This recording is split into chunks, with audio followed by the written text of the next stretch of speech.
Mais do que uma entrevista, é menos do que um debate. É uma conversa com contraditório, em que no fim é mesmo a opinião do convidado que interessa. É um debate em que eu perco sempre. O Perguntar Não Ofende é um podcast assinado por mim, Daniel Oliveira, o que não faz chorar. Quase sempre sobre política, às vezes sobre coisas realmente interessantes. Pode subscrever e seguir o Perguntar Não Ofende em Apple Podcasts, Spotify ou qualquer plataforma de podcasts que utilize no seu telemóvel ou computador. Também pode ouvi-lo sempre em expresso.pt/podcasts.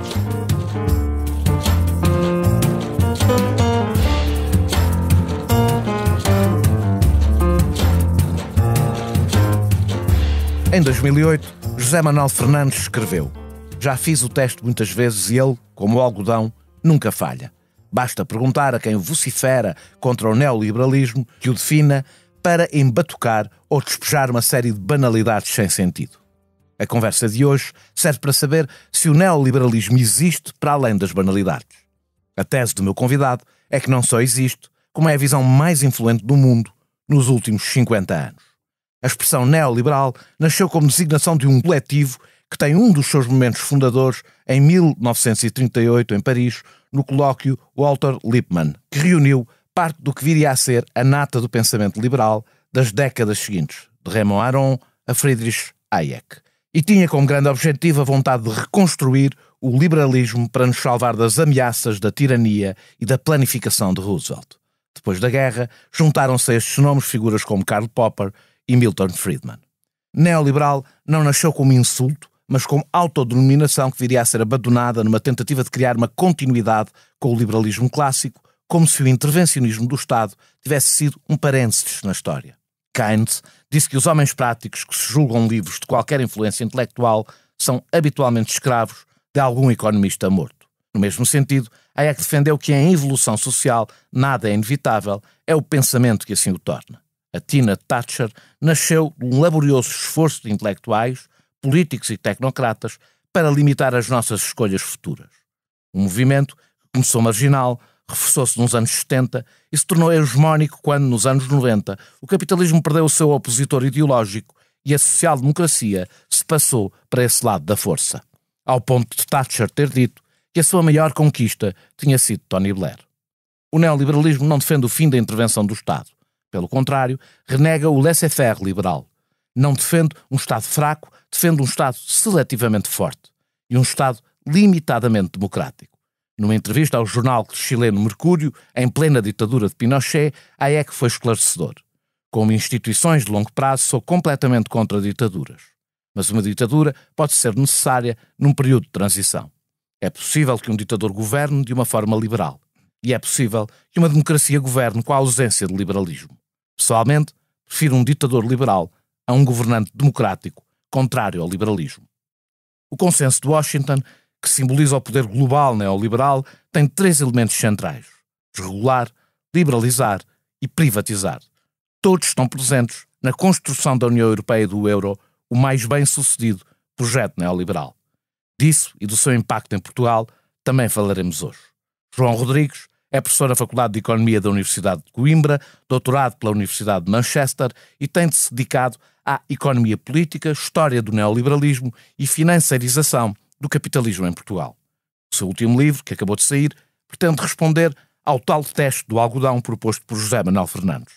O neoliberalismo não é um slogan. O título diz ao que vem. Muito obrigado, João Rodrigues, por teres aceitado este meu convite. Obrigado eu pelo convite. Não existe nenhuma corrente que hoje se defina como neoliberal. Isto torna legítimo usá-lo como categoria ideológica? Leia o Expresso em primeira mão, onde quer que esteja. Assine o Expresso Digital e tenha acesso a todos os conteúdos exclusivos e leitura antecipada do semanário às 23 horas de quinta-feira. Apenas 1,35€ por semana, durante 2 anos. Todas as vantagens em expresso.pt/assinatura digital. Expresso. Liberdade para pensar.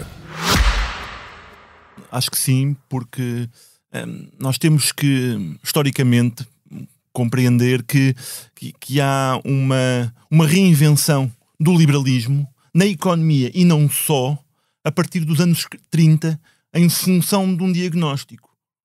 um diagnóstico segundo o qual, enfim, o pensamento liberal associado à ideia de laissez-faire não estava em condições intelectuais e políticas de fazer face àquilo que muitos economistas, filósofos, intelectuais públicos, jornalistas, políticos consideravam ser as ameaças daquele tempo. E as ameaças daquele tempo, nas suas variadas óticas, eram no fundo, enfim, aquilo que a Hayek a certa altura chamou o coletivismo. Ou seja, em função de uma crise, particularmente como a da Grande Depressão, todo um conjunto de alternativas que estavam a emergir e que faziam do planeamento um dos seus instrumentos principais, da limitação ou superação de um regime de direitos de propriedade privada muito estrito, um dos seus elementos. E, portanto, há aqui este prefixo neo faz todo o sentido do ponto de vista de pensarmos o que é que, numa certa tradição liberal, muda dos anos 30 em diante, sendo que essa mudança, e isso é um ponto que é preciso sublinhar, é feita em oposição. Ou seja, este ismo, em primeiro lugar, define-se não por aquilo que propõe, mas por aquilo a que se opõe. Quase todas os correntes ideológicas nascem de alguma forma assim, isso, não é? Há dois elementos que eu considero importantes na definição desta corrente ideológica e como tu dizias, todas as correntes ideológicas em geral e todas as formas de pensamento que almejam transformar a sociedade. Em primeiro lugar, o momento em que surgem, a forma como se desenvolvem, aquilo a que se opõe. E a forma como se desenvolvem é muito definida pelo tipo de debates, de confrontações que têm. Isso é um elemento muito importante.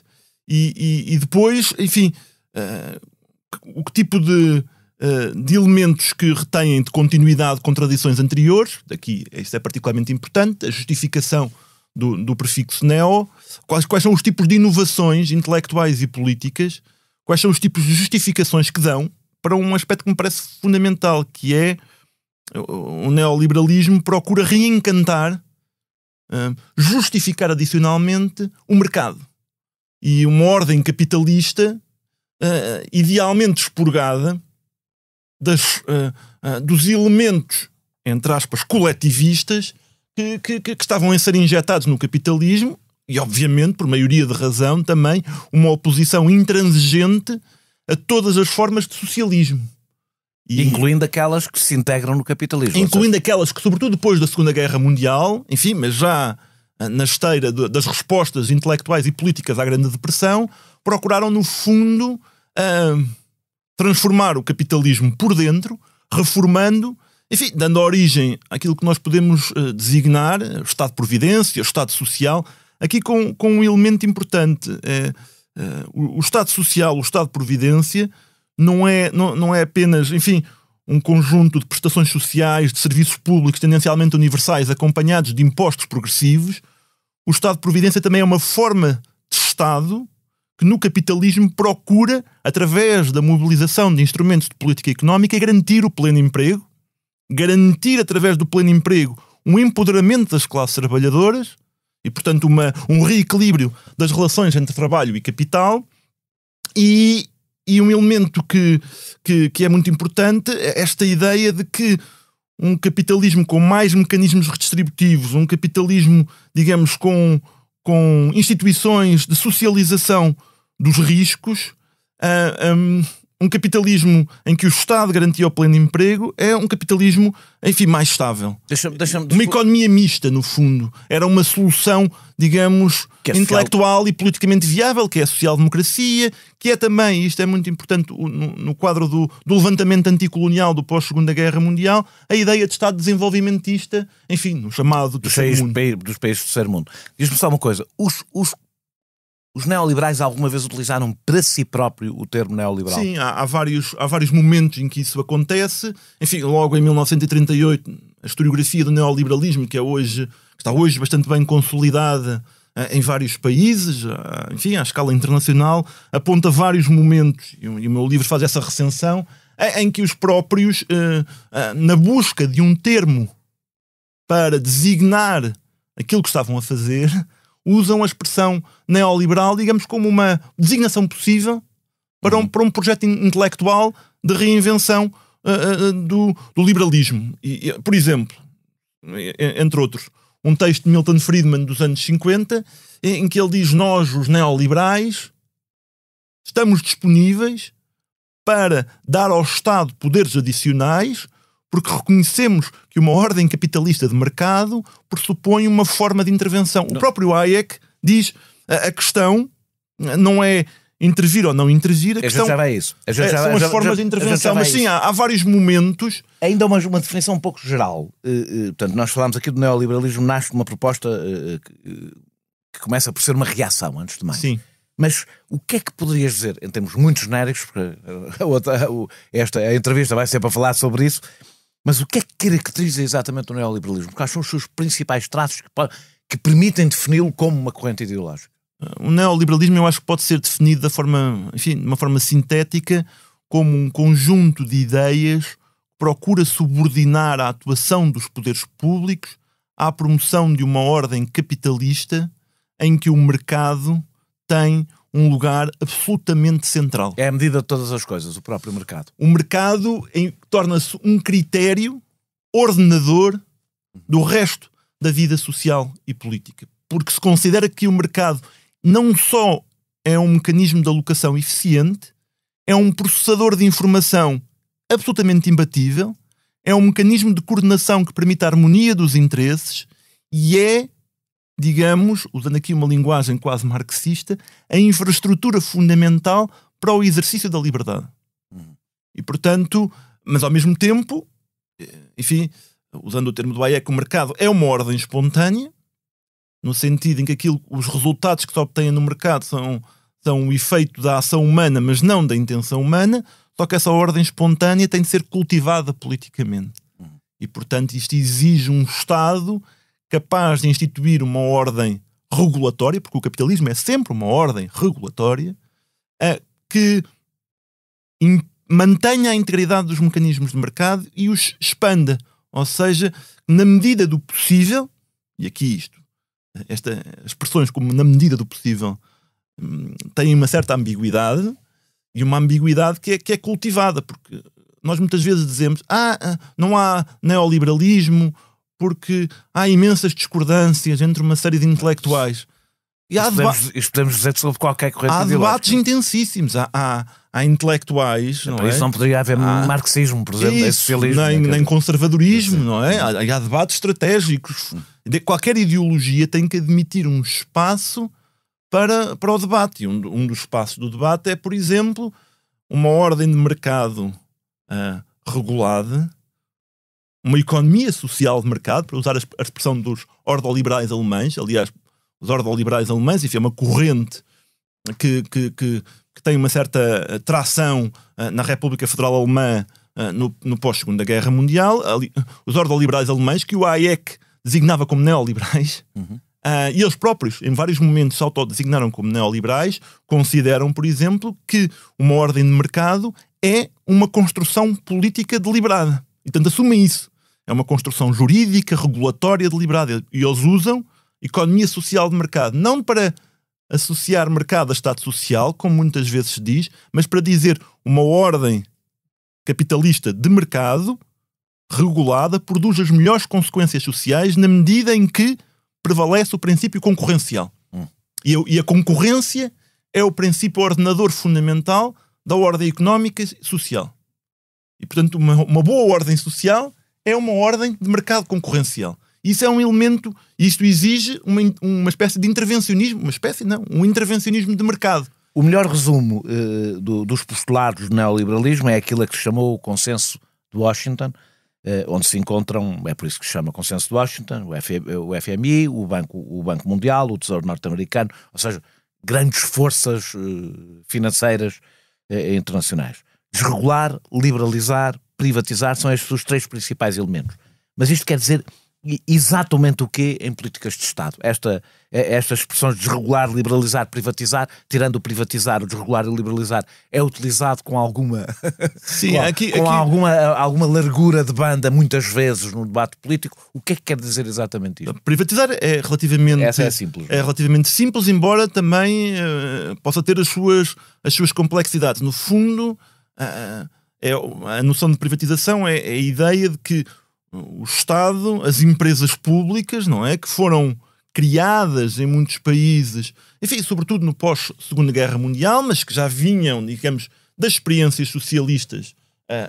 Segundo li no teu livro, tu dizes, eu não me lembro do número de corte, estou a falar agora de memória, que correspondiam as empresas públicas correspondiam a 10% do PIB global, e agora são 6%. Há vários cálculos assim. Estou a dizer de cor. Ou seja, aqui o ponto é o processo. Enquanto que no final da Segunda Guerra Mundial nós temos o princípio de que as nacionalizações são um elemento importante do menu de opções de política dos Estados. Incluindo para governos de direita, da direita democrática. Incluindo para governos de todas as orientações, do norte ao sul. Quer dizer, do Partido Trabalhista Britânico, em 1945, depois da vitória das eleições, com um programa de nacionalizações de setores estratégicos, à França, enfim, a França golista, não é? Passando pelo Egito, enfim, obviamente passando pelos países socialistas. Portanto, a ideia de que o Estado devia ter a propriedade de setores fundamentais, enfim, nas economias socialistas da maior parte dos setores, e, portanto, contrariar essa ideia de que pode haver um Estado estratégico e que a propriedade pública é um instrumento para injetar na economia alguma noção de interesse público. Pelo contrário, considera-se que a propriedade pública é fonte de ineficiências e que é preciso privatizar.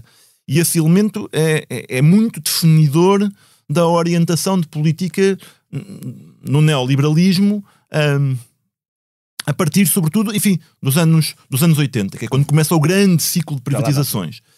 A ideia de desregulamentação é a ideia de expurgar a ordem capitalista de uma série de formas de intervenção do Estado que, da área laboral ao setor financeiro, tinham enquadrado, limitado a ação dos mercados e uma certa discricionariedade do poder capitalista. Portanto, no fundo, a ideia de que o Estado tinha que exercer um poder compensatório, tinha que ter a capacidade de pilotar alguns setores fundamentais, nomeadamente, enfim, entre outros, a área da finança e a área do trabalho. A liberalização tem muito a ver com uma ideia que é fundamental no credo neoliberal, que é a ideia de abrir setores à concorrência interna, portanto, criar mercados e, sobretudo, liberalizar quer dizer também abrir as economias e as sociedades nacionais aos fluxos internacionais, quer de comércio, quer à circulação internacional de capitais. Tu não tratas no teu livro a globalização propriamente como um processo espontâneo de crescente abertura, não é? Mas como uma decisão política. A chamada globalização tem claramente um elemento de deliberação política, porque nós observamos a história do capitalismo e se a globalização fosse um mero efeito do desenvolvimento tecnológico, nós não conseguiríamos explicar porque é que determinados momentos da história nós assistimos a graus maiores ou menores de integração. Isto tem muito a ver com as ideias que são dominantes sobre como é que as economias devem e até que ponto é que devem estar integradas e, enfim, com os interesses que em cada momento são prevalecentes. E, portanto, a globalização é um campo de disputa. O que é que tu abres, a forma como o fazes, e, portanto, o que esta tradição, e, aliás, em continuidade com a tradição liberal clássica, procura argumentar, é que precisamente as economias devem estar o mais integradas possível. Por várias razões, não só por causa do lugar dos mercados e do papel dos mercados. Quanto mais integradas as economias estiverem, maior é o grau de concorrência, mas também porque a integração económica internacional, vulgo a globalização, é uma boa forma de limitar a ação dos poderes públicos. Aí já vai ser uma parte razoável da nossa conversa. Deixa-me voltar um bocadinho à história. No teu livro aparece a ideia, que vem de outros autores, que a partir de 1989 os dominantes deixaram de ter medo da ação política dos subalternos. Perdeu-se o medo, era um elemento central para a regulação do próprio capitalismo. O medo político, não é? Claro. Aqui um dos argumentos que eu desenvolvo no livro, enfim, que vem de uma tradição onde o historiador Eric Hobsbawm é muito importante, que argumentou precisamente que um dos efeitos paradoxais da existência de uma alternativa ou de várias alternativas socialistas ou socializantes foi que a existência dessas alternativas, do movimento socialista forte, criou um poderoso incentivo entre as elites económicas e políticas em muitas sociedades capitalistas para aquilo que também já se chamou um reformismo do medo.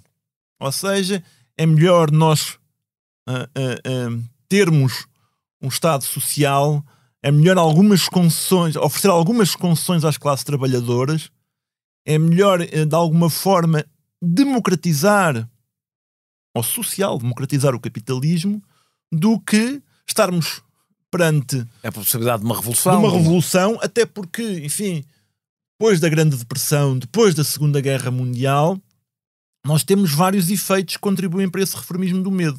O crescimento do campo socialista, um reforço na lógica antifascista, enfim, de poderosos movimentos sociais, e a consciência de que o capitalismo era uma planta frágil que tinha que ser protegida. E, portanto, essa proteção passava por formas de planeamento que resgatassem o capitalismo das suas próprias tendências autodestrutivas. E, portanto, havia um diagnóstico segundo o qual, enfim, se o capitalismo não fosse reformado, o espectro da revolução não podia ser esconjurado. A partir do momento em que o espectro da revolução é profundamente enfraquecido, o incentivo para a reforma social-democrata do capitalismo desaparece. E, portanto, a crise do socialismo é também a crise da social-democracia. E, em larga medida, um dos triunfos históricos das correntes neoliberais é a sua capacidade para colonizar uma parte importante da social-democracia. Guarda essa ideia, porque nós vamos voltar a ela, mas a verdade é que o ascenso do neoliberalismo é anterior a 1989. Claro. Ou seja, Thatcher e Reagan chegam ao poder antes disso.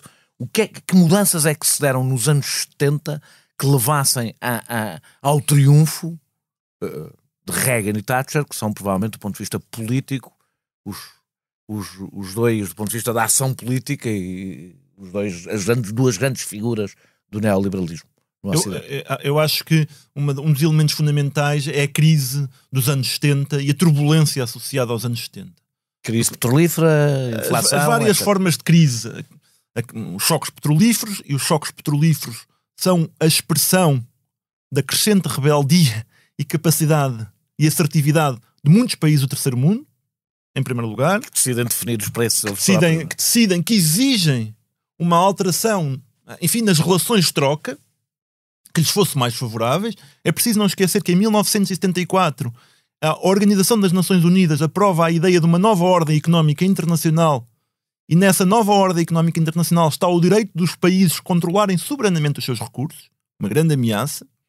Ao mesmo tempo, nos anos 70, temos um campo socialista que está em expansão, ou seja, temos novos Estados com orientação socialista, e temos nos países capitalistas desenvolvidos uma multiplicidade de contestações que são produto, enfim, do movimento estudantil altamente politizado. Estás a falar ainda do final dos anos 60, vem dos anos 60, mas prolonga-se para os anos 70, claro, mas sobretudo do movimento operário com confiança, porque, enfim, reforçado por décadas de pleno emprego e por um movimento sindical atuante. E, de um certo sentido, o processo inflacionário nos anos 70 é a expressão no campo dos preços de uma intensificação da luta de classe, ou uma intensificação do conflito social. E aqui nós podemos ver também, historicamente, nos anos 70, as ideias neoliberais como uma reação. E uma reação com uma componente de classe, ou seja, uma reação de setores capitalistas que chegam à conclusão de que o que estava a ocorrer era uma espécie, esta expressão é usada em alguns círculos, sobrecarga de exigências democráticas nos Estados capitalistas, e que só com uma redução... Mas como é que têm condições políticas? Porque estamos a falar de 2 casos em que ganham eleições. Não claro, estamos a falar há várias quer formas. Reagan, quer Thatcher. Ou seja, também parecia haver algum desgaste do campo social-democrata para a vitória de Thatcher e de Reagan. A social-democracia, no fundo, é confrontada também com um dilema. Ou seja, segmento da social-democracia pretende ir mais longe. A social-democracia sempre se viu e continuou a ver-se como o socialismo, chamado socialismo democrático, enfim, como um movimento de reforma que pretendia eventualmente superar o capitalismo, e esse horizonte não desapareceu. E nos anos 70, enfim, há em muitas correntes da social-democracia a ideia de que é preciso, enfim, empoderar os trabalhadores e fazer reformas fundamentais no sistema de direitos de propriedade. As ideias da cogestão, do controle por parte dos trabalhadores dos ativos empresariais. Portanto, essas ideias estão em cima da mesa. Foi transformado por Thatcher no capitalismo popular, que é uma coisa...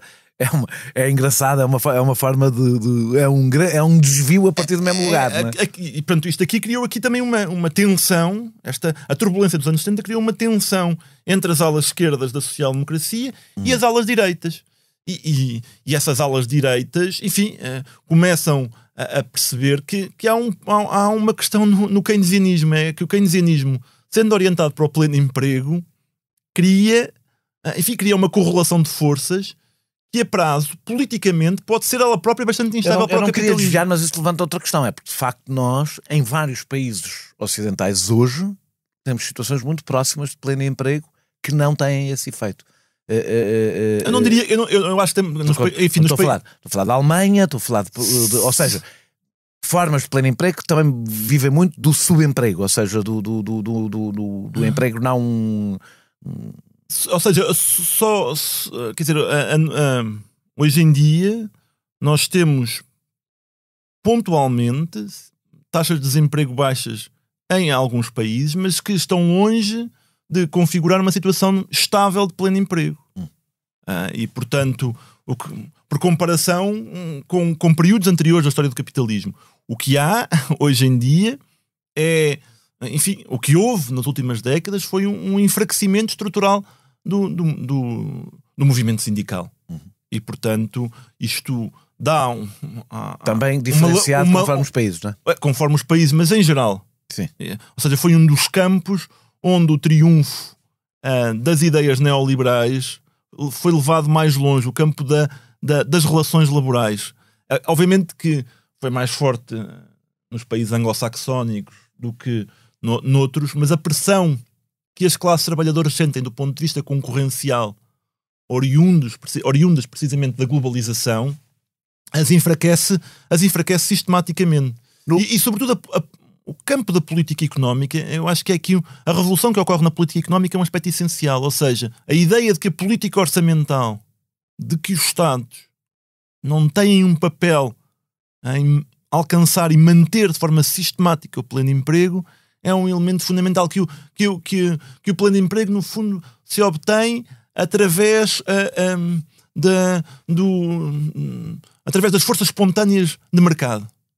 E, portanto, que é uma situação que resulta do natural desenvolvimento do capitalismo. No livro dizes que a melhor forma de definir o neoliberalismo é dizer que é o desencantamento da política através da economia. Essa é uma definição de um economista político britânico, William Davies, e essa é uma ideia interessante.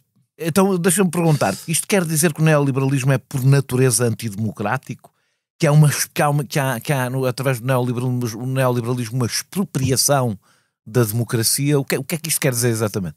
Quer dizer que o neoliberalismo procura criar uma situação intelectual, política e institucional em que, para um número crescente de pessoas, a ação coletiva, que é a essência da política democrática, de alguma forma é esvaziada da sua capacidade de mudar as coisas. Como é que isso acontece? Como é que esse esvaziamento se faz? Isto acontece de várias formas. Em primeiro lugar, através de um enfraquecimento dos contrapoderes no campo das relações laborais. Ou seja, de mecanismos de ação coletiva associados aos sindicatos. Depois, a tentativa de limitar profundamente a margem de manobra dos Estados nacionais. E isto faz através da promoção do processo de globalização, mas faz também através da tentativa de criar, dentro do Estado, instituições que tenham por função garantir uma ordem concorrencial de mercado, garantir o poder capitalista. E isto, por exemplo, no campo da política económica, passa pela atribuição de independência aos bancos centrais, lá vamos. de dar aos bancos centrais, que são uma instituição fundamental, de os desligar dos governos, de lhes dar, aspas, uma independência. É importante dizer, porque muitas vezes quando se fala é dos desligar dos poderes eleitos.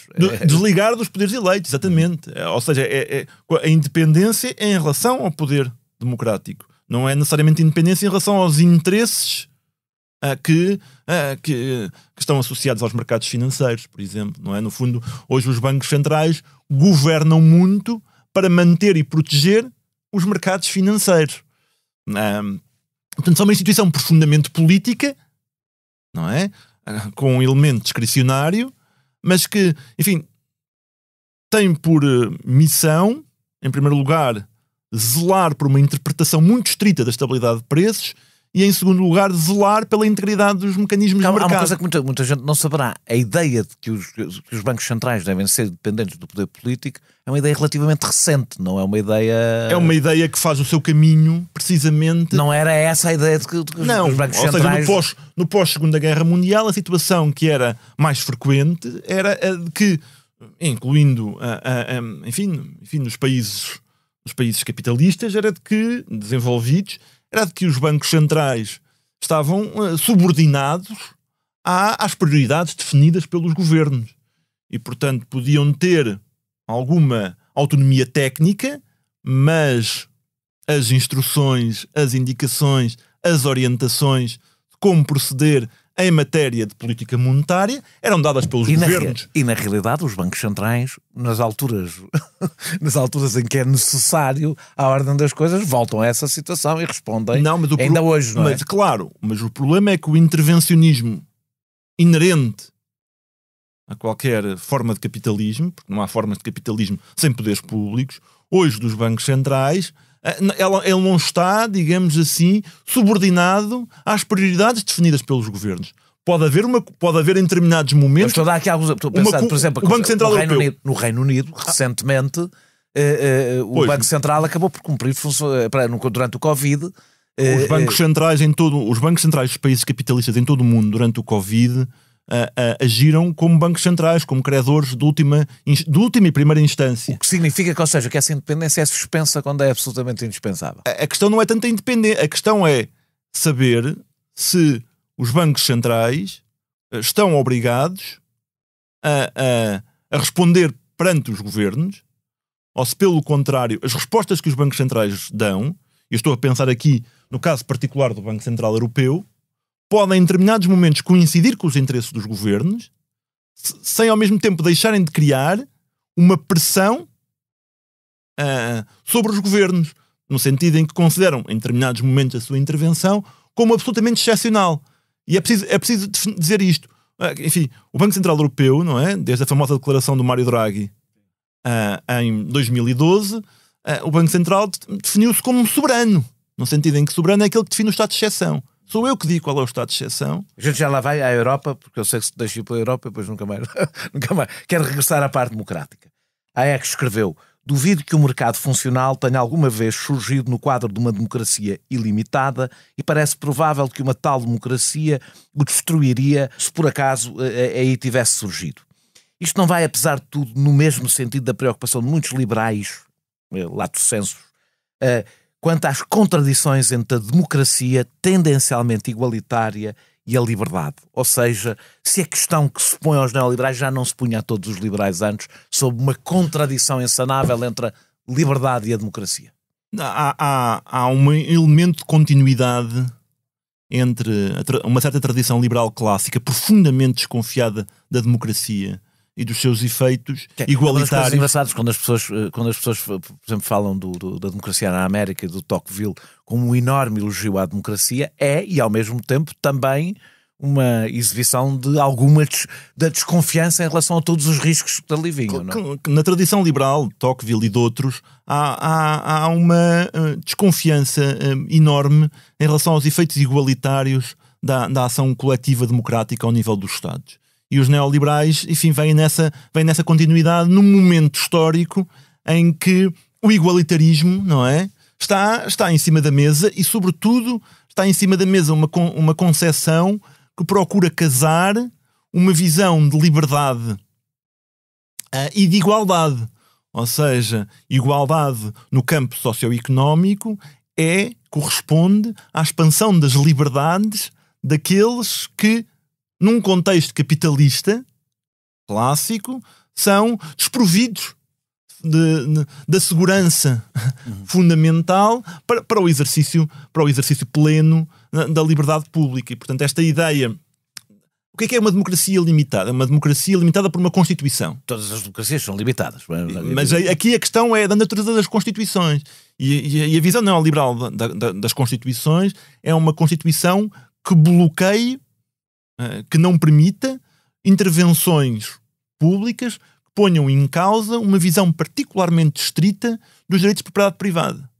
Que impeçam os governos de, por exemplo, usar os instrumentos de política orçamental para fins sociais. Daí a obsessão, não é, de constitucionalizar regras orçamentais, por exemplo. Isso é uma ideia retintamente neoliberal. A ideia de que os bancos centrais devem estar desligados dos tesouros e devem estar autónomos em relação aos tesouros. Que o princípio fundamental de uma ordem constitucional é a promoção da concorrência de mercado. De que, enfim, os direitos sociais não são direitos fundamentais, são direitos supletivos e limitados no sentido em que as políticas sociais devem ser, tanto quanto possível, políticas sociais dirigidas e compatíveis com uma ordem de mercado. Ou seja, o constitucionalismo neoliberal procura, enfim, e não é por acaso que intelectuais como Hayek elogiam a Constituição dos Estados Unidos, porque a Constituição dos Estados Unidos bloqueia. É uma Constituição feita por proprietários para proprietários.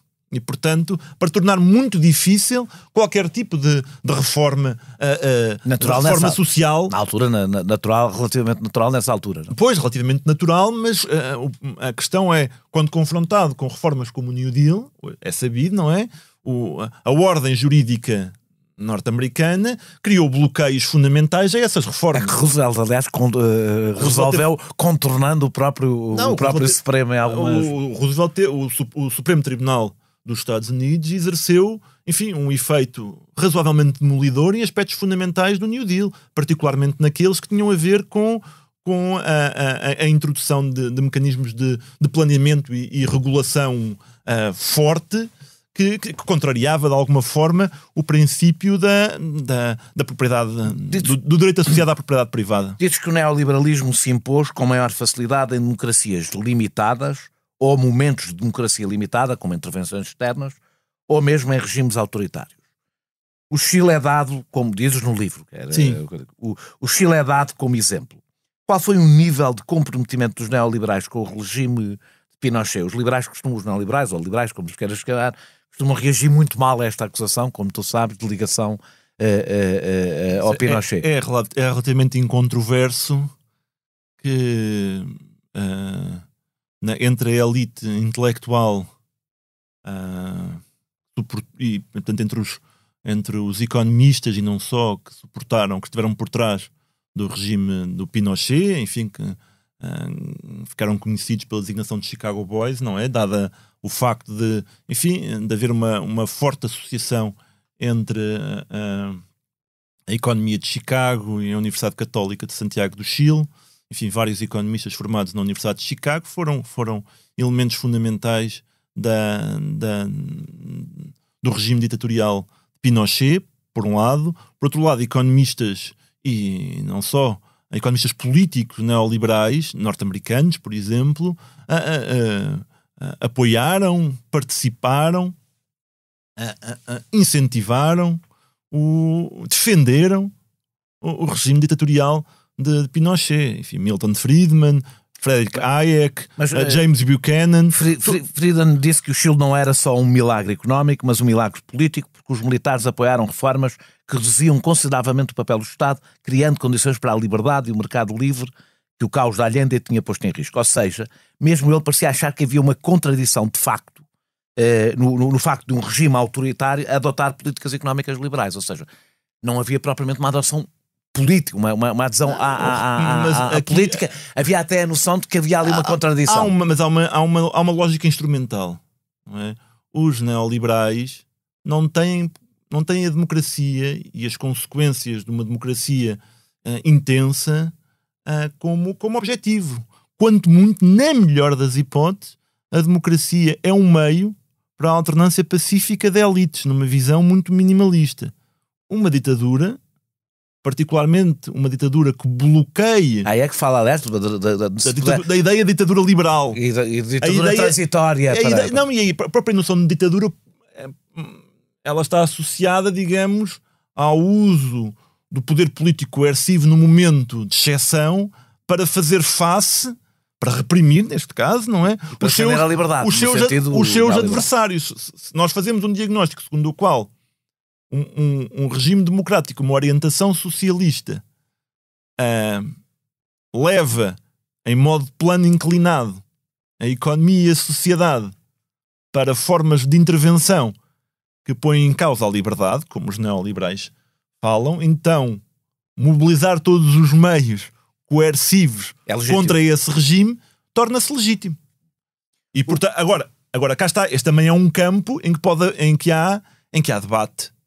Ou seja, qual é o papel instrumental das ditaduras na institucionalização de regimes mais ou menos neoliberais, mas não precisamos de ir tanto ao passado, podemos ver no presente. O bolsonarismo no Brasil, não é? Uhum.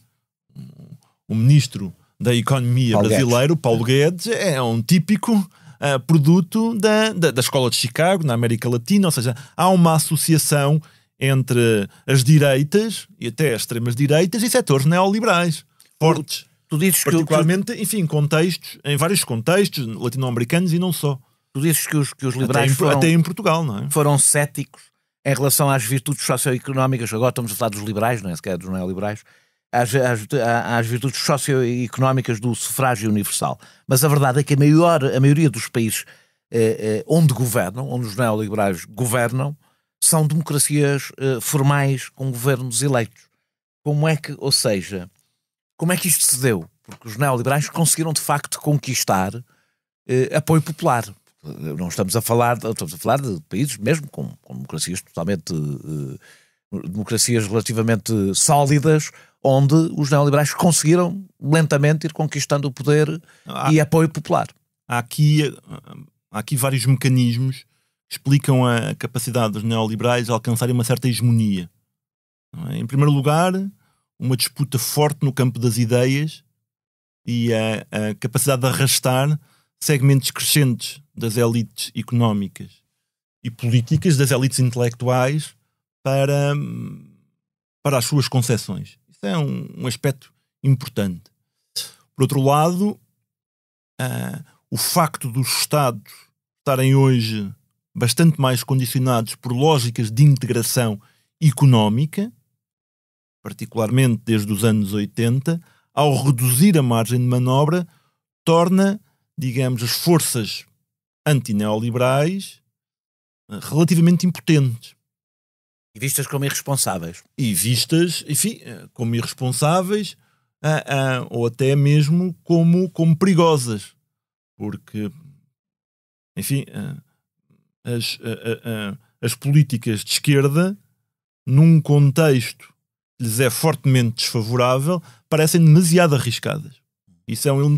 Houve uma alteração estrutural em relação àquilo que os Estados podem ou não podem fazer em determinadas circunstâncias. Por exemplo, no caso português ou no caso dos países periféricos da Europa integrados na moeda única, o país não tem instrumentos de política monetária e cambial. A política orçamental está fortemente limitada por essa ausência e pelas regras orçamentais. A política industrial está fortemente condicionada, limitada pelas regras da concorrência. Os mecanismos de regulação estão cada vez mais na escala europeia. Que instrumentos de política é que um Estado tem neste contexto? Imposto. Basicamente a política fiscal, numa lógica de concorrência generalizada entre regimes fiscais, arbitradas pelo capital, na medida em que o capital tem perfeita liberdade, de sair, não é? ou seja, o país não pode instituir mecanismos de controlo à circulação de capitais, não é? Por sua iniciativa. Não pode instituir mecanismos de proteção comercial. As alterações ao regime de propriedade são altamente difíceis. Portanto, nesse contexto, a única possibilidade... Ou seja, há uma espécie de constitucionalização de uma ordem à escala europeia que de alguma forma faz com que o princípio da soberania democrática exercida ao nível do Estado Nacional seja hoje muito mais difícil. E isso cria uma adaptação de preferências políticas. Ou seja, o campo das possibilidades é profundamente esvaziado e reduzido. E isso faz com que políticas que há algumas décadas faziam parte do menu de possibilidades sejam hoje muito mais difíceis de imaginar. Há uma espécie de desencantamento da política através da institucionalização de uma certa forma de economia. Um dos elementos que insistes bastante no livro e em que os próprios neoliberais insistem é a recusa da ideia do laissez-faire.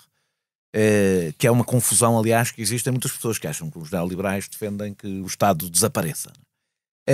Defendes que o neoliberalismo é um intervencionismo de mercado capaz de distribuir recursos de baixo para cima na pirâmide social. Como é que exatamente isso processa? Isso é muito fácil, digamos assim, de observar. Ou seja, porque é que nós temos um padrão crescentemente desigual na distribuição de rendimentos? Porque é que temos uma concentração de rendimentos no topo nas últimas décadas, nos países capitalistas desenvolvidos? Basicamente por causa da erosão que os neoliberais conseguiram efetuar em mecanismos que redistribuíam de cima para baixo. Pleno emprego, direitos laborais, estados sociais com serviços públicos robustos, tudo isso, portanto, instrumentos de política económica, de política de regulamentação que criavam um maior equilíbrio nas relações entre trabalho e capital. Impostos progressivos, serviços públicos universais, políticas orçamentais orientadas para o pleno emprego, tudo isso foi fortemente condicionado, erudido, se não mesmo eliminado. Mas o neoliberalismo não recusa, por exemplo, políticas sociais públicas. Não. A forma como os neoliberais tendem a ver as políticas sociais são políticas sociais supletivas, com condição de recursos, não na base da universalidade, portanto, políticas para os pobres, ou então aceitam algum tipo de subsidiação pública em algumas áreas circunscritas. O que é que eu quero dizer? Procuram separar o financiamento, em alguns casos público, ou parcialmente público, da provisão pública.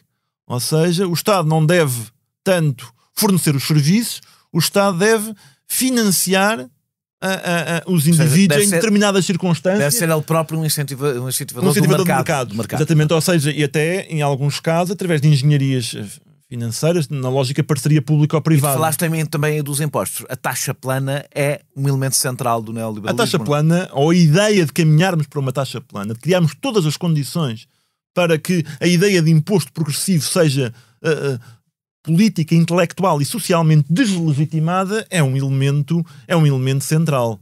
É um elemento central. Obviamente, depois, no caminho para esse objetivo, não é? No caminho para esse objetivo, pode haver, digamos, discrepâncias mais ou menos estáticas, não é? Entre como é que nós alcançamos, como é que nós reduzimos a progressividade. Ou seja, o neoliberalismo também tem que ser visto como um processo. Mais uma vez, como todas as correntes. Ou seja, como é que nós instituímos processos de neoliberalização? É sabido que uma das vantagens da liberdade internacional de circulação de capitais, defendida, aliás, em larga medida nesses termos, é que ela torna muito mais difícil a taxação desses mesmos capitais. Se há coisa evidente nestes tempos, é que o rendimento direto por via do salário e o indireto por via dos serviços públicos tem sido substituído por crédito. O rendimento dos cidadãos. Isto é resultado da contração desses rendimentos ou tem um substrato ideológico? Aqui a expansão, enfim, a expansão dos mecanismos de crédito, não é? Eu estou sobretudo a falar agora dos créditos às famílias. Sim. Há aqui um elemento muito... Há até propostas políticas, como por exemplo a transformação, o pagamento da universidade pública por via do crédito, ou seja, do endividamento. A ideia de criar sujeitos endividados, não é? Ou seja, de fazer com que os indivíduos sejam cada vez mais imersos em relações mediadas pelo sistema financeiro e que aprendam a encarar a sua vida, enfim, como uma série de... como uma vida feita de investimentos privados, não é? Com recurso a crédito, para o acesso a uma série de bens e serviços. É uma ideia que está muito associada também a um processo de transformação no capitalismo que muitos economistas políticos chamam a financiarização, ou seja, com as reformas neoliberais na área da finança, há uma brutal expansão dos atores, dos mercados, das instituições financeiras. E, portanto, há uma enorme expansão do papel do crédito e da dívida, das cadeias de crédito e de dívida no capitalismo. Isso é interessante. Isso muda do ponto de vista da discussão sobre a liberdade. Claro, ou seja... Não há ninguém menos livre do que alguém endividado, não é? Pronto, aí... Até livres nesta lógica desta doutrina, na realidade o que nós temos que garantir é que os indivíduos aprendam a encarar a sua vida por um prisma estritamente individual, portanto, e por um prisma pecuniário. E portanto, o crédito à habitação, não é? Para a aquisição de um ativo, portanto, não há um passivo que não corresponda a um ativo. Essa é uma decisão individual. O problema é que o crédito tem uma componente de bem público.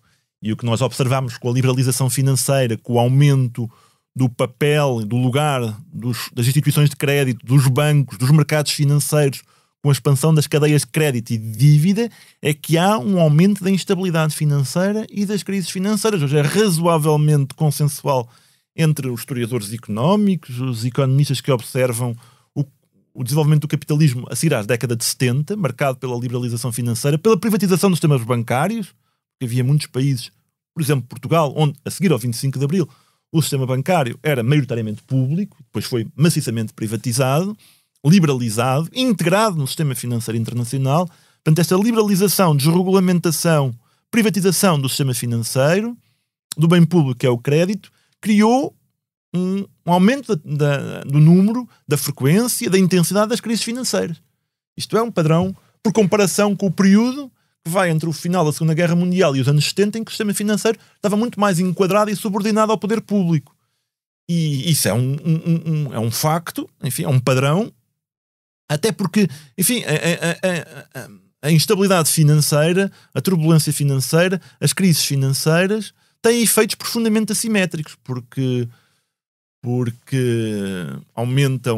contagiam o resto da economia, portanto, aumentam a probabilidade de crises económicas, e as crises económicas têm efeitos profundamente destrutivos. Ou seja, esta ideia de que o sistema capitalista se transformaria num sistema mais robusto, estável, através de reformas que aumentassem a discricionariedade, a liberdade dos atores financeiros, produziu resultados absolutamente perversos. E hoje as próprias organizações internacionais, como o Fundo Monetário Internacional, que tu há pouco citavas, e que de facto nos anos 80 é parte do chamado consenso de Washington, alguns economistas no FMI, eles próprios reconhecem e usam a expressão que o neoliberalismo teve resultados muito abaixo das expectativas, e a expressão é deles, muito abaixo das expectativas, porque, entre outras coisas, produziu um aumento da frequência das crises financeiras à escala internacional. Se juntarmos um aumento das desigualdades...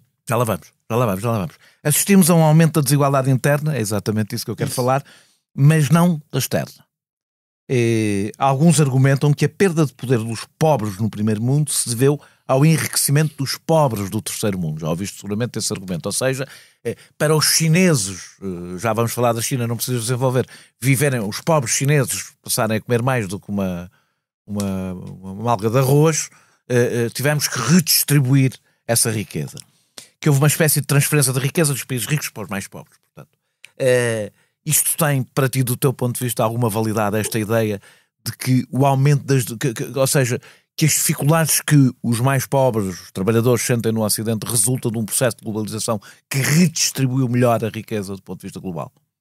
Acho que há vários equívocos aí. No fundo, a tentativa de legitimar a ordem neoliberal a partir da ideia de que, como tu disseste, no fundo, que esta ordem é uma ordem que produz aumento das desigualdades internas, mas uma igualização internacional. Então vejamos, os países onde as ideias do consenso de Washington fizeram o seu caminho, tiveram subordinados a formas de ajustamento estrutural nos anos 80 e 90, hoje, enfim, entre os economistas do desenvolvimento é relativamente consensual que as décadas de 80 e 90 para esses países foram décadas perdidas. Para o desenvolvimento. Estou a falar de países da América Latina e da África. E, portanto, o caso onde nós temos de nos concentrar é na Ásia. E na Ásia, em particular, na China. Então vamos a isso. A ascensão da China nas últimas décadas é um dos exemplos... Deixa-me interromper-te porque eu quero entrar exatamente por aí. Tu falas do efeito da China nesses números, falas no livro, aliás... Claro. De facto, nos últimos 30 anos, o rendimento médio da metade mais pobre dos norte-americanos caiu ou estagnou, enquanto a China viveu as melhores décadas dos últimos 4 mil, dos seus 4 mil anos de civilização. Não sou eu que digo, enfim, é um diplomata de Singapura, sim. Exatamente. Ex-diplomata. Há, no entanto, quem defenda que existe um neoliberalismo de características chinesas.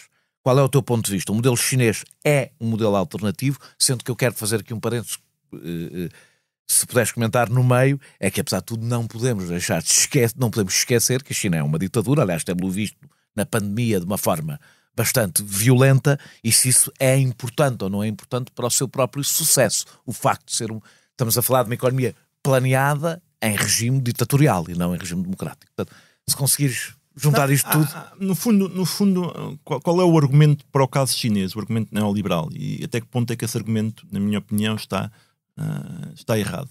No fundo, o argumento é o seguinte... É verdade, de qualquer das formas, o que eu dizia no início, ou seja, a China é quem mais tem contribuído para esta ideia da diminuição da desigualdade internacional. Sem a China, o efeito da desigualdade internacional desaparece. E, portanto, a China é que é aqui o elemento crucial, porque, de facto, tem havido uma convergência no caso da China.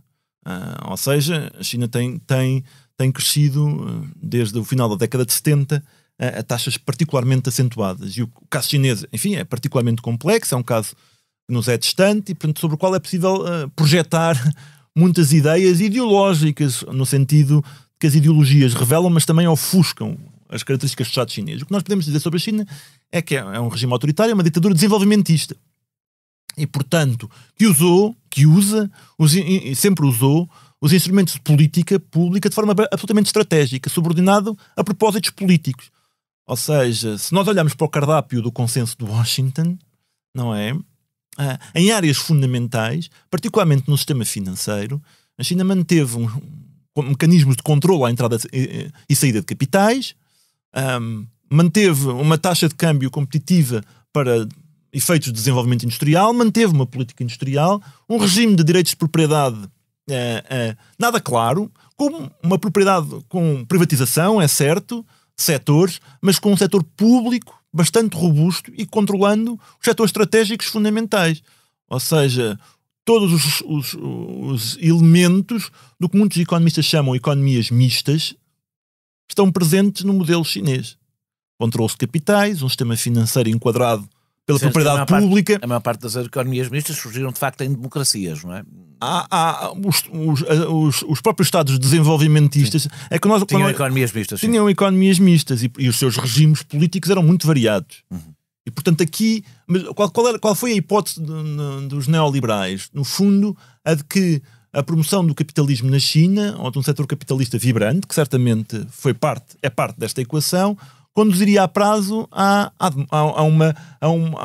institucionalização de um regime demoliberal. Aparecimento de classes médias com maiores exigências. E na realidade, enfim, houve sempre uma disputa em torno do caso chinês, porque a verdade é que quer os neoliberais apresentam o caso chinês como evidência da bondade das suas ideias, quer os setores desenvolvimentistas críticos do neoliberalismo apresentam o caso chinês como um exemplo da viabilidade das suas ideias, do ponto de vista, enfim, da condução de política económica. Sendo que os neoliberais fazem também um argumento político. Ou seja, a promoção de reformas capitalistas na China vai conduzir a um determinado sistema político. Isso por acaso eu tenho ideia que vai sendo abandonado. Ou seja, a questão é esta, a questão interessante, enfim, é que essa segunda ideia, né? É indiscutível que a China é um caso de convergência económica, é indiscutível que é um caso de capacitação tecnológica, é indiscutível que parte do sucesso chinês se deveu à capacidade de gerir politicamente a abertura. Mas aqui o fundamental é a gestão política da abertura e a subordinação da economia chinesa a determinado tipo de prioridades políticas de desenvolvimento. A questão política que eu levanto é se isso não resulta do facto de ser uma ditadura. Se essa gestão não depende nos dias que correm do facto de ser uma ditadura. Eu acho que essa questão é relativamente autónoma, ou seja, as formas de economia política e as formas de economia política desenvolvimentista podem combinar-se com os mais variados regimes políticos. E eu manteria a questão em aberto. Ou seja, acho que isso é o início da conversa, não é o final da conversa para a avaliação da natureza do modelo de desenvolvimento económico na China. E o modelo de desenvolvimento económico da China é uma alternativa ou não é uma alternativa ao que é hoje o consenso neoliberal? Acho que em elementos fundamentais o modelo de desenvolvimento económico na China, em matéria, por exemplo, do papel do Estado, do papel que o Estado desempenhou no sistema financeiro, no controle à entrada e saída de capitais, a forma como a China conseguiu sempre evitar as crises financeiras, a forma como a China e outros países, aliás, da Ásia, conseguiram evitar ficar sob a tutela dos credores internacionais. Ou seja, escapar às prescrições das organizações internacionais sob o comando dos Estados Unidos da América, particularmente, enfim, às prescrições, apesar das mudanças retóricas e dos diagnósticos, do Fundo Monetário Internacional, que é, reparem, que foi algo que infelizmente um país sem instrumentos de política económica não conseguiu fazer, de tal forma que teve que privatizar ativos, não é? Ativos estratégicos, a fileira energética, que acabaram por ser controlados por, note-se a ironia, empresas públicas chinesas. Exatamente. E portanto, ou seja, a China cuida politicamente dos seus interesses, como deve, com autonomia em relação às organizações controladas pelos Estados Unidos da América, ascendeu económica, tecnológica, política e até militarmente no sistema internacional, fê-lo, ao contrário do que aconteceu com os Estados Unidos, de forma pacífica, internacionalmente, externamente, mas hoje, enfim, quando nós olhamos para o entusiasmo neoliberal em relação à China nos anos 90, em relação à adesão da China à Organização Mundial de Comércio no início do milénio, nós vemos que havia ali camadas e camadas de ideologia que hoje estão a ser postas em causa porque a China é encarada pelos Estados Unidos, particularmente, como um sério rival sistémico.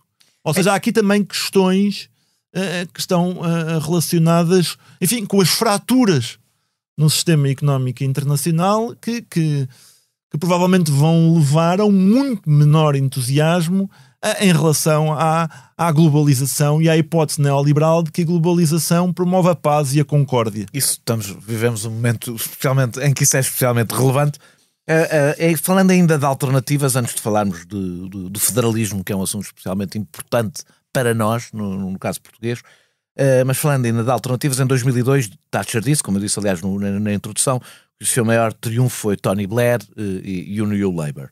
Mas, na verdade, a força social-democrata resultou de circunstâncias históricas únicas, como a Grande Depressão, o New Deal e a existência da URSS. Ou seja, a social-democracia floresceu num ambiente muito específico. Já falámos aqui quando falámos do reformismo do medo. É preciso não esquecer a Segunda Guerra Mundial e os seus efeitos políticos e intelectuais. Sim. E a minha pergunta, nós já falámos um pouco disso, agora a minha pergunta é: a social-democracia é hoje mobilizável como alternativa ao neoliberalismo em circunstâncias tão diferentes como são as de hoje? A questão é o que é fazer esta pergunta ao social-democrata. Não, claro, o que é hoje a social-democracia, no fundo? E varia muito de contexto para contexto. Acho que esta discussão tem que ser circunscrita, enfim, para ela ser mais enriquecedora ao contexto europeu, não é? É particularmente ao europeu e norte-americano é um pouco diferente, apesar de tudo. Pois, acho que apesar de tudo é diferente. Mas vamos aqui circunscrever-nos. Até porque a social-democracia é uma tradição europeia, na realidade. E que, enfim, profundamente ligada ao movimento sindical, não é? Tradicional, historicamente, nos momentos em que foi mais robusta. Hoje a social-democracia está profundamente enfraquecida, foi profundamente enfraquecida, não só pelo consenso neoliberal, mas pelas estruturas de constrangimento à escala supranacional que esse consenso neoliberal foi criando, particularmente ao nível da integração europeia.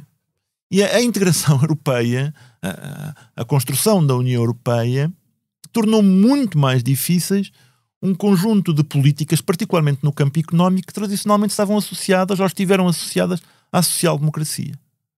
Ou seja, as regras da União Europeia estão desenhadas para obstaculizar, dificultar e, em alguns casos, tornar mesmo impossível políticas social-democratas que eram absolutamente convencionais nos anos 50 e 60. Não deixa de ser curioso, porque a União Europeia é uma construção, em grande parte, e também dos social-democratas. Pois, só que é a União Europeia que temos, não é? A União Europeia do Tratado de Maastricht, que é aí a União, é aí que é criada a União Europeia, não é? Que a Comunidade Europeia dá origem à União Europeia, é criada num momento em que setores importantes da social-democracia, particularmente ao nível da sua elite tecnopolítica, aceitam grande parte dos elementos do consenso neoliberal. Ou seja, se nós olharmos para as regras da União Europeia, para a proibição do financiamento dos bancos centrais aos Estados, já vamos falar disso, para as regras do mercado interno que tornam a concorrência de mercado no princípio ordenador, impossibilitando qualquer forma de política industrial ou qualquer forma de usar as empresas públicas para conduzir uma política estratégica de desenvolvimento. Se nós olharmos para a forma como a União Europeia promove deliberadamente a concorrência entre sistemas sociais e sistemas fiscais. Como institui, enfim, o princípio da abertura irrestrita dentro da União Europeia e entre a União Europeia e o resto do mundo. Ou seja, como a União Europeia é uma máquina de liberalização à escala internacional. Ou seja, a União Europeia está sempre do lado dos acordos que favorecem o grande investimento privado e o grande comércio privado à escala internacional. Nós olhamos depois para a forma como a social-democracia mantém uma expectativa normativa em relação às possibilidades da União Europeia. Pensamos, enfim, que há aqui um certo elemento contraditório, não é? Quando nós vimos a experiência do Syriza, não é? Na Grécia, um partido da esquerda radical com um programa, enfim, social-democrata moderado, que foi deliberadamente sabotado, bloqueado pelas instituições europeias e como, até para dar um exemplo, há um efeito de vacina no episódio do Syriza, para dar um exemplo aos restantes países de que de facto não vale a pena eleger partidos de esquerda, porque eles vão acabar a adotar as políticas que de um certo consenso de Bruxelas-Frankfurt. Vamos falar de federalismo, andar um pouco para trás, ainda não sem falar da União Europeia, mas falar da AIEC. Para a AIEC, o laço nacional criava uma forma de identificação de grupo, punha em perigo a paz. Este é um discurso, aliás, relativamente consensual hoje, quase. Por outro lado, reconhecia, e este já é menos consensual, que o planeamento e a democracia eram mais difíceis à escala federal, porque a submissão à vontade da maioria era facilitada pelo mito da nacionalidade. Ou seja, a pertença àquele grupo tornava mais fácil aceitar eu submeter-me à posição da maioria que pertence ao mesmo grupo que eu, à mesma comunidade que eu. Tu defendes que a democracia só pode resultar, se eu li bem, à escala nacional. Que ela só pode existir à escala nacional.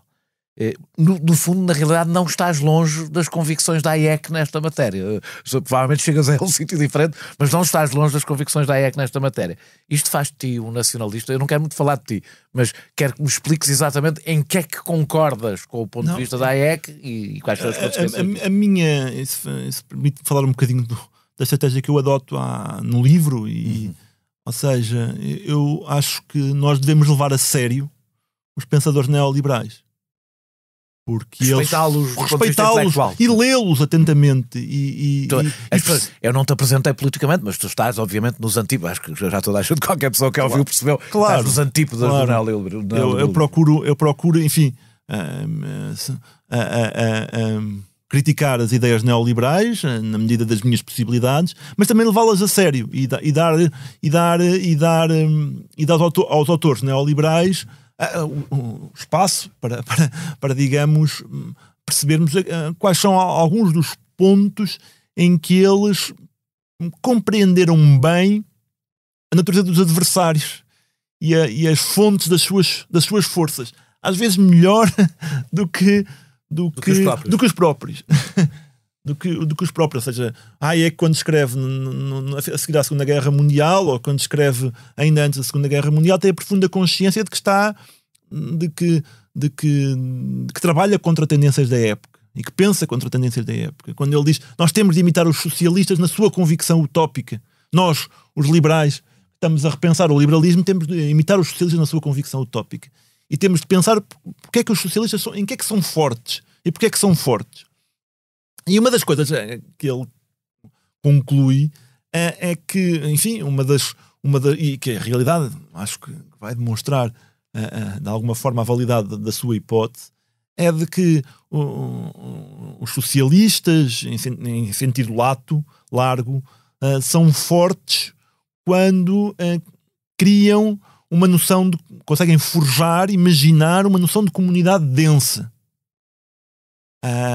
Feita numa lógica de reciprocidade, de redistribuição, de consenso em relação às prioridades definidas coletivamente, por vontade da maioria. E que isso pressupõe certas formas de laço. E que a nacionalidade é uma bateria, uma fonte de energia. O que é contraditório com parte do pensamento socialista, internacionalista. Mas aí há uma ambiguidade no pensamento internacionalista, no pensamento socialista, que eu acho que deve ser sublinhado. Que é a noção de internacionalismo. Hoje, a noção de internacionalismo é confundida com uma noção de que a escala da atuação política prioritária é a escala global, quando, na minha opinião, a escala essencial continua a ser a escala do Estado, a escala do Estado nacional, que as conquistas que se obtêm no Estado Nacional podem ter efeitos de contágio e que sempre que há avanços num Estado Nacional, isso desperta o interesse, o entusiasmo. Ou seja, que a solidariedade internacional é uma solidariedade entre movimentos políticos que operam numa escala determinada.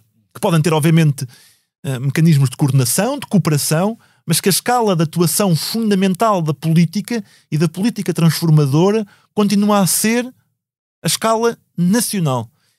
E esse é o ponto é um dos pontos que eu desenvolvo, porque a minha posição é uma posição soberanista, mais do que nacionalista, é uma posição segundo a qual, para transformar a economia, é preciso voltar a ter confiança na ação pública, e na ação pública em áreas fundamentais, e que essa ação seja através do controle de preços, seja através da alteração de direitos de propriedade, ou seja, nacionalizações, seja através do controle dos capitais, que a construção de uma ordem mais justa e que redistribua as liberdades e que empodere e dê confiança às classes subalternas, esse processo é um processo que teve no Estado Nacional e que continua a ter no Estado Nacional um espaço fundamental de atuação.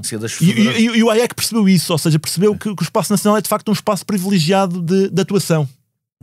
E ele escreveu que, pela experiência das federações existentes, portanto ele era um federalista, o Hayek era um federalista, legislações restritivas do trabalho infantil e dos horários de trabalho seriam difíceis para os Estados. Estamos aqui, portanto, a pegar num limite. Eu imagino, aliás, que ele usou este exemplo para mostrar o limite do exemplo, não porque provavelmente defendesse o trabalho infantil ou não sei se defendia ou não, também estamos a falar de outro período. Porque eles estão em concorrência uns com os outros. Com que instrumentos ficam os Estados quando estão expostos a essa concorrência aberta? A minha pergunta é esta. E se isso é compatível, voltamos um bocadinho atrás outra vez, com a democracia. Ou seja, que instrumentos nesta lógica federalizadora se sobram? Porque quando eu te faço esta pergunta, há várias pessoas a pensar em várias democracias que existem, federais, não é? Portanto, e não só os Estados Unidos, mesmo na Europa existem, há várias experiências federais que foram democráticas e que estiveram no... Mas o problema que cá está, aqui o Hayek, quando pensa num célebre artigo de 1939, que aliás é um artigo que, por exemplo, um economista como o Vítor Gaspar toma como referência para descrever o próprio processo subjacente à União Europeia, portanto, é um artigo em que ele pensa numa federação supranacional, precisamente. E não em federações que organizam Estados nacionais. Que construíram Estados nacionais. Exatamente, como é o caso dos Estados Unidos ou do Brasil. Ou até da Alemanha, ou da Itália. Mas em que há um laço nacional subjacente da arquitetura federal. Que não existe. Hayek assume na ideia, no projeto que ele tem, de uma federação supranacional. Alguns federalistas europeus acreditam que é possível forjar uma cidadania europeia. Isso. Devo confessar que ainda não conseguiram explicar exatamente como é que isso quais são os mecanismos, exatamente. Porque, enfim, a União Europeia é um objeto político não identificado, não é? E nessa não identificação, enfim, as ideias neoliberais conseguiram florescer. Porque precisamente... Então explica-me só o processo, qual é o processo exatamente em que a concorrência impede as escolhas. O Hayek, no seu projeto de federação, identificou muito bem. Se nós entregarmos ao topo da estrutura federal a política monetária, se desligarmos a política monetária dos Estados nacionais, se no quadro da federação instituirmos um mercado totalmente aberto, não é? E, portanto, regras do jogo compatíveis com a total abertura, as entidades que compõem a federação não têm outra alternativa a não ser concorrer entre si no campo fiscal e no campo da regulação que ainda lhes resta. Portanto, há uma espécie de concorrência que alimenta uma corrida para o fundo. Isso vê-se, aliás, do ponto de vista fiscal. Isso vê-se ao nível fiscal, ao nível das leis laborais, ao nível da pressão, do argumento que é sempre feito quando alguém propõe uma medida fiscal ou uma qualquer regulação que não é conforme com as regras do mercado único, é dizer duas coisas. Isso não é possível, as regras não o permitem. 2, isso não é desejável, porque se vocês instituírem isto, os capitais saem daqui. Mas a verdade é que, com a interdependência económica dos Estados muito maior do que já existiu no passado, mesmo sem ser dentro da União Europeia, isso não é desejável, mantém-se um pouco. Aliás, nós temos assistido, não vamos aqui falar da guerra hoje, não temos tido muitos podcasts sobre a guerra, mas nós temos assistido mesmo na história das sanções, etc, que a escolha, até a China neste momento está a senti-lo, que a profundíssima interdependência económica já levanta essa questão. Sim, mas e essa não resulta de nenhuma federação. O uso da expressão interdependência económica é um bocadinho enganador, não é? Porque, para já, há hierarquias profundas no sistema internacional. Portanto, a ideia de interdependência pressupõe uma ideia de plano, de igualdade, que está longe de estar adquirida. Primeiro ponto. Segundo ponto... As hierarquias as hierarquias não são totalmente homogéneas. Quer dizer, quando nós estamos a ver com a Rússia, por exemplo, há hierarquias que se invertem quando falamos das questões energéticas, etc. O uso, enfim, quando nós quando nós tomamos em atenção. Ao pegar no exemplo dos anos 70 que pegaste, quando os produtores de petróleo puseram preços, quer dizer que há hierarquias que se invertem. E que se podem inverter, mas ao mesmo tempo há hierarquias profundamente entrincheiradas ainda. E o que é preciso notar nas atuais circunstâncias, e que isso permite ver como a globalização é construída, é que ela pode ser seletivamente desconstruída. Ou seja, pelos Estados que a construíram. O uso do instrumento da sanção como instrumento de combate político, não é? Demonstra como a globalização foi reduzida no espaço do mês. Como a infraestrutura subjacente à globalização continua a estar altamente dependente das decisões tomadas por Estados fundamentais que são ainda dominantes na globalização, particularmente os países da chamada tríade, não é? Estados Unidos, enfim, a União Europeia e o Japão, mas ao mesmo tempo também como há outros polos, ou seja, como o sistema internacional é hoje, apesar de tudo, mais multipolar, não é? Porque há novos Estados, ou seja, a globalização que foi construída nos anos 80 e 90 está a gerar fraturas e tensões internacionais que podem levar, por iniciativa política, à sua limitação. E há aquilo que se chama, aliás, há várias pessoas neste momento a dizer que pode haver um processo de desglobalização. A hipótese da desglobalização, ou seja, não há recuo, ou seja, não há o argumento de que a globalização fazia parte era um fenómeno natural, de que, perante o qual os Estados estavam relativamente impotentes. Nós hoje sabemos que isso não é verdade. Que os Estados, particularmente em momentos de crise ou de tensão internacional, tomam determinadas decisões políticas que têm efeitos no que à integração diz respeito. E num certo sentido, essa ação dos Estados, independentemente dos seus fins, não é? Porque pode ser conduzida com diferentes fins, tem um certo efeito, que é o efeito de nos levar a não tomar por adquiridos ou a naturalizar uma ordem económica que foi laboriosamente construída, não é? Com o euro, o Estado soberano, agora vamos entrar no debate mais difícil, com o euro, o Estado soberano entrega a emissão de moeda a um banco central, impede-se de financiar junto dele e põe-se, por sua escolha, na dependência de mercados financeiros privados, para que ele próprio é a garantia do último recurso. Não sei se as pessoas acompanharam este raciocínio. Como é que isto foi? Como é que isto foi política? Explicares exatamente este processo e como é que isto foi politicamente possível construir uma coisa que, apesar de tudo, para quem olha com atenção, parece um pouco aberrante, não é? Não, ou seja, a criação, o caminho para a União Económica e Monetária é pavimentado a partir dos anos 80, final dos anos 80, por um conjunto de hipóteses político-ideológicas. A primeira é de que, precisamente, os mercados financeiros têm propriedades de eficiência e de capacidade de processamento de informação, de revelação de informação que são inigualáveis. Portanto, são uma referência para a racionalidade económica. Primeiro ponto.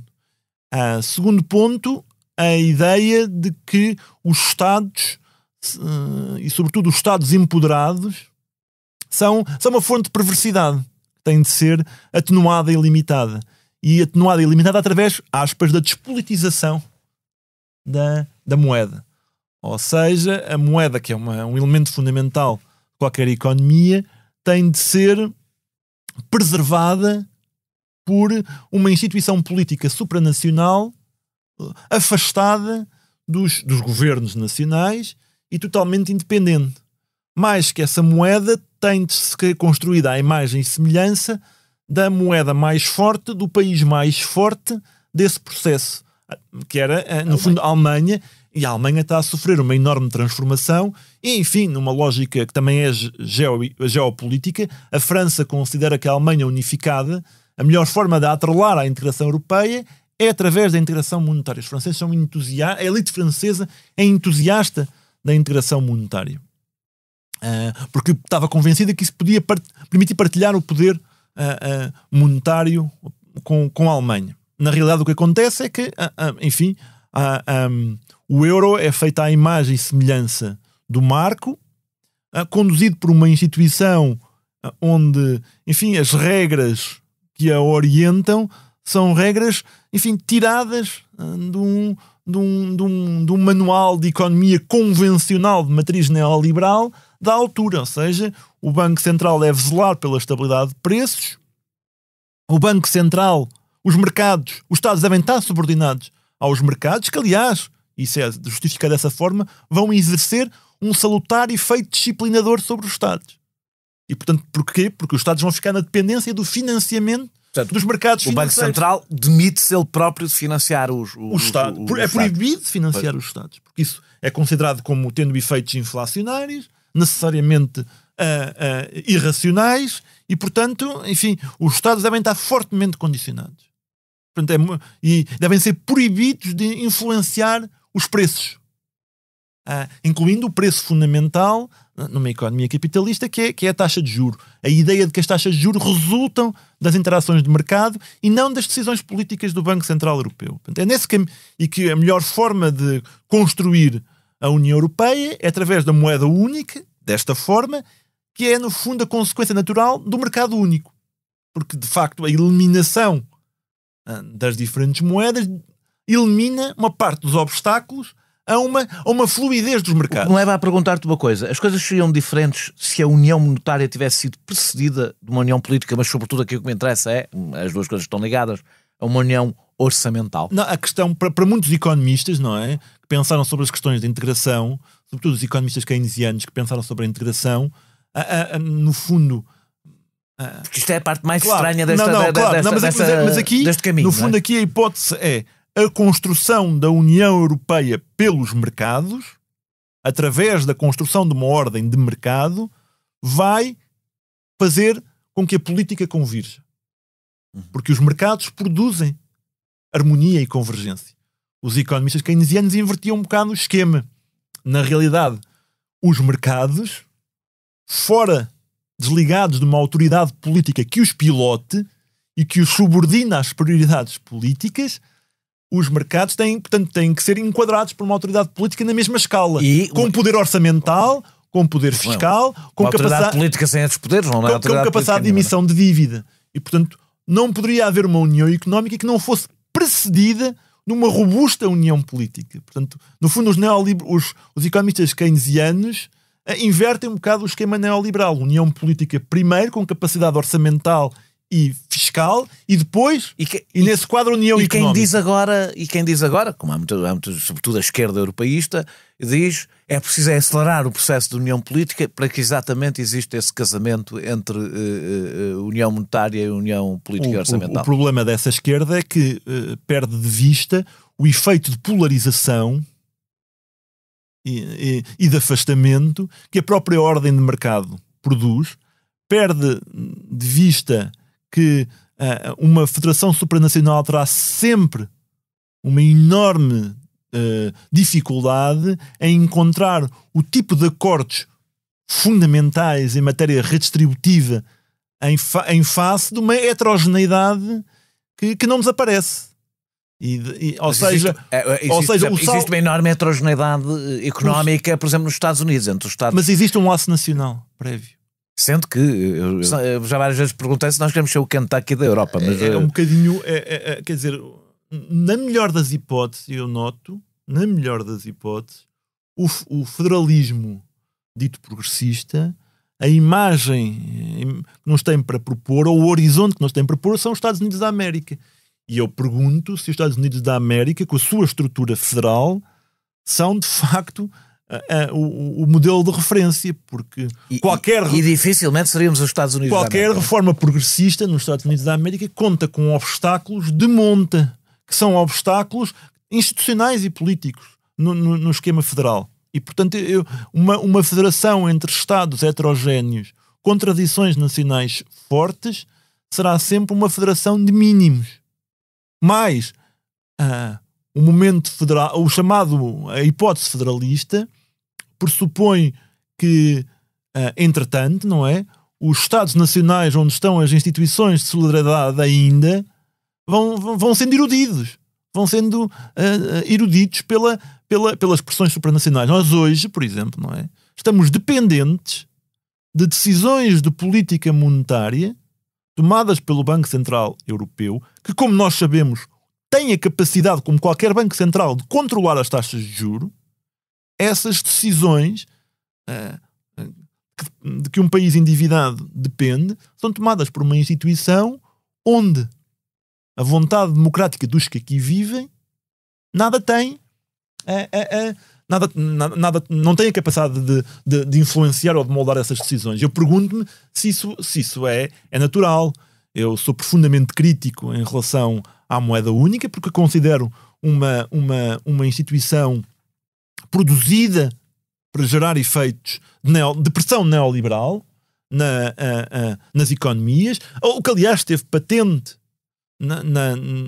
numa crise como a de 2011, 2012 e nas políticas que foram implementadas por pressão da chamada Troika. Mas a gente já vai a Portugal e o euro, no fim mesmo no fim. Diz que o essencial da economia política neoliberal foi fixado em Portugal entre 1982 e 1986 e 1992, com a abolição do controle de capitais no caminho do euro. Mas como se pode falar de consenso neoliberal num período em que se modernizaram infraestruturas públicas e se investiu na escola pública e no SNS? Eu estou a falar do período cavaquista, que é aquele que corresponde metade do período cavaquista, ou um pouco mais, corresponde a este período que tu dizes. Não há aqui uma contradição, porque muitas vezes, se alguém diz Cavaco Silva era um neoliberal, rapidamente há várias pessoas que dizem, não, era um estatista, era um social-democrata, e explica exatamente com este tipo de investimentos feitos. Como é que casas estas duas coisas? Há aqui, enfim, os desenvolvimentos políticos têm elementos contraditórios, mas quando nós analisamos as políticas da segunda metade dos anos 80 em diante, o que é que nós vemos? Vemos um processo de privatizações particularmente robusto. Enfim, depois, sobretudo, da alteração constitucional de 1989. Ou seja, um caminho para as privatizações, para a privatização do sistema financeiro, para a privatização de grandes empresas industriais. Portanto, temos privatizações. Temos, com a integração europeia e com a aceitação da lógica crescentemente neoliberal da integração europeia, como tu referiste, é caminho do euro, não é? A abolição e, sobretudo, enfim, a partir da adesão ao sistema monetário europeu. Que foi quase a seguir à entrada de Portugal na CE, não é? Que foi no início dos anos 90. Nós temos, de facto, a atrelagem da moeda portuguesa, enfim, é um processo de integração monetária. Temos a abolição da circulação dos controlos à entrada e saída de capitais, também no início dos anos 90. Temos a aceitação de todas as regras do mercado interno. Temos um esforço denodado para desregulamentar as relações laborais. Enfim, um livro que Aníbal Cavaco Silva publica depois de sair dos 10 anos, dos seus 10 anos de governo, não é? 8 em maioria absoluta e 2 em governo minoritário, chamadas reformas da década. Ele vangloria-se por ter contribuído para reduzir a proteção dos trabalhadores. Temos, enfim, a habitação a ser promovida através de soluções de mercado. Ou seja, de soluções em que a propriedade privada era um elemento fundamental. Portanto, as reformas da década, uma parte muito importante na estrutura económica, são reformas neoliberais. Esse neoliberalismo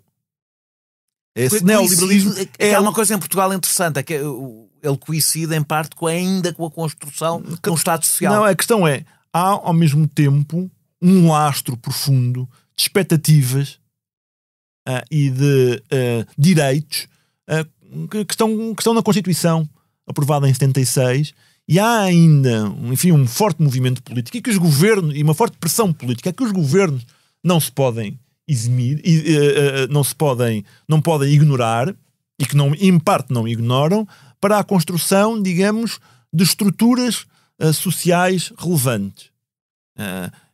E isso, enfim, isso é feito, mas ao mesmo tempo começa-se já a pensar logo no final dos anos 80, em como, enfim, privatizar o sistema de segurança social, em como reduzir, e isso é incorporado, a natureza gratuita do Serviço Nacional de Saúde, a como introduzir os privados numa lógica pública ou privada na gestão de infraestruturas públicas, na gestão dos serviços de saúde. Ou seja, há aqui aquilo que eu chamo uma incrustação social do neoliberalismo.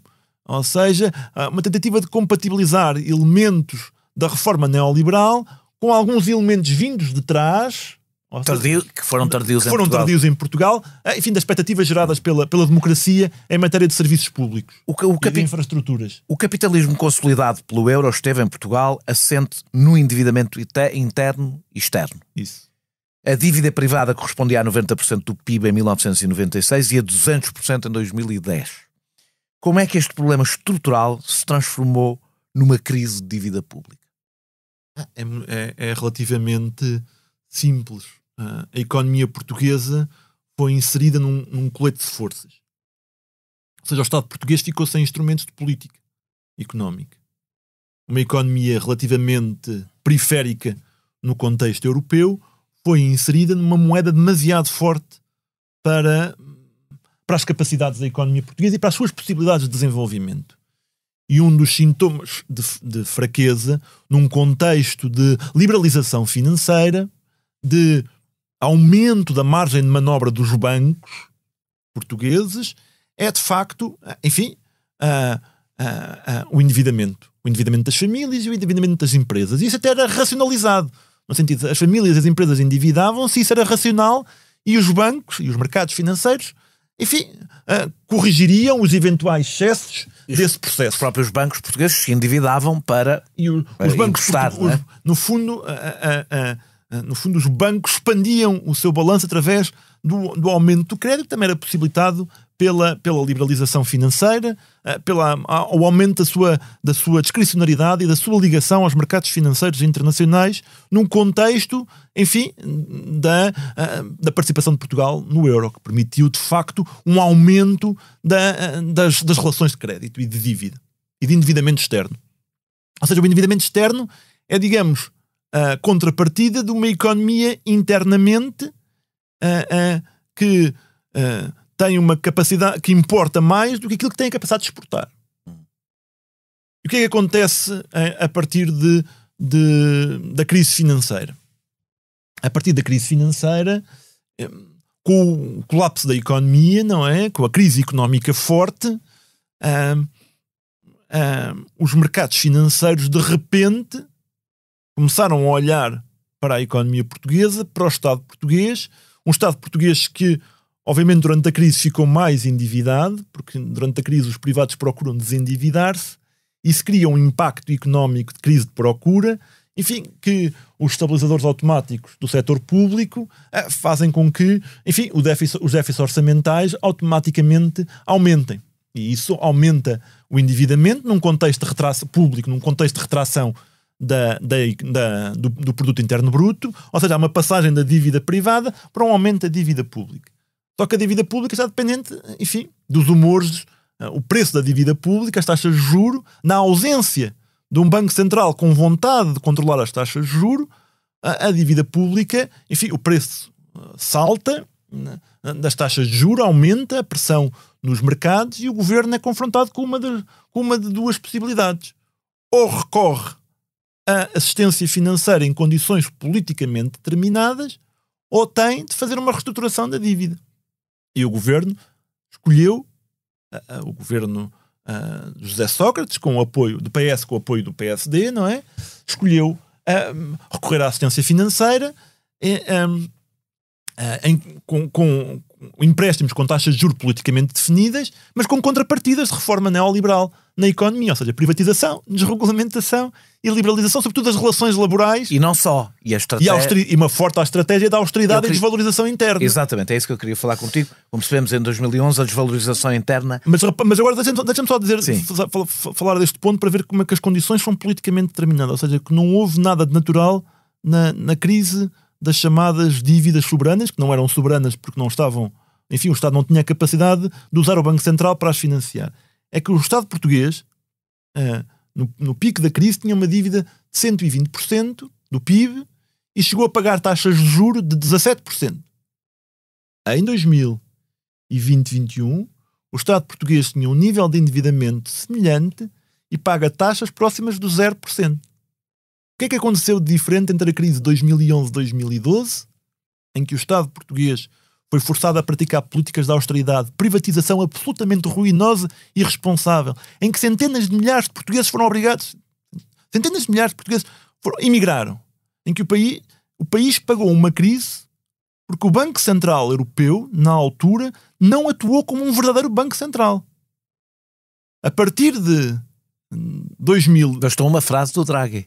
A partir de 2012, em diante, o Banco Central, para manter todo o capital investido na zona euro, para manter a integridade da zona euro, foi obrigado a aproximar-se de um Banco Central normal, determinando, com capacidade de determinar o preço mais importante numa economia capitalista, que é o preço, que são as taxas de juros. E o Banco Central tem a capacidade de controlar as taxas de juros. Ou seja, o preço mais importante numa economia capitalista é um preço político. É um preço político, determinado por uma instituição política. Só que essa instituição política não é controlada pelas democracias. E, portanto, digamos assim, a austeridade que o país foi obrigado a institucionalizar, ou que os governos aceitaram que se institucionalizasse por pressão externa, era evitável. Como percebemos em 2011, exatamente como eu ia dizer, e pegando no que tu estás a dizer, a desvalorização interna é uma forma de transferir para as periferias e para os cidadãos os ajustamentos que antes faziam por outras vias. No euro existe outra forma de lidar com a crise. Eu sei que tu não és um fã do euro, mas não sou. Mesmo dentro do euro existem outras formas de lidar com a crise? A questão é, no euro, o Banco Central Europeu, as instituições europeias têm no seu ADN uma ideia que é a ideia de garantir a integridade da lógica de mercado. E são dispostas a fazer tudo para isso, incluindo a tornar mais difícil a vida daqueles governos que rejeitam, ou que podem vir a rejeitar essa ordem.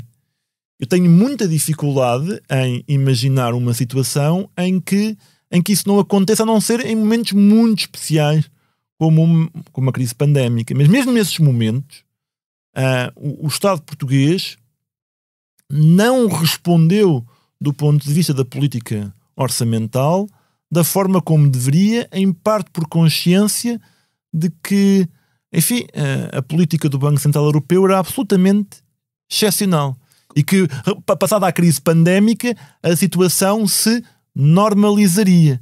E a normalização da situação é a manutenção de um status quo que, em última instância, faz com que a pressão oriunda das instituições europeias seja a de refriar qualquer veleidade de intervenção do Estado Nacional que vá contra a particular interpretação que as instituições europeias têm das regras do mercado único e das regras da moeda única. Ou seja, o Estado português está sempre brutalmente condicionado e isso obviamente favorece aqueles políticos... E porquê é que isto é tão presente?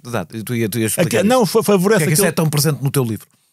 Eu acho que é presente no meu livro porque... Que é sobre neoliberalismo. Uma parte dos processos de neoliberalização e das pressões neoliberalizadoras sobre a economia e a sociedade portuguesa são indissociáveis da lógica da integração associada ao mercado único e à moeda única. E enquanto...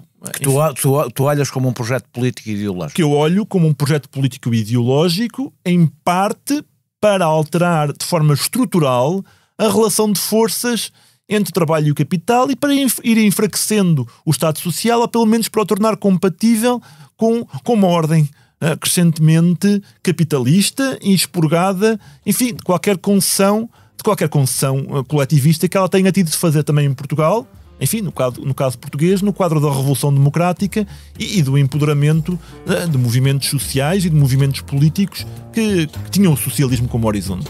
Muito obrigado, João, pela tua... Obrigado eu. Por teres aceitado este convite. Nós regressamos brevemente com outro convidado ou convidada. Este episódio teve a produção e edição de João Martins, música de Mário Lajinha, grafismo de Tiago Pereira Santos a partir de ilustração de Vera Tavares.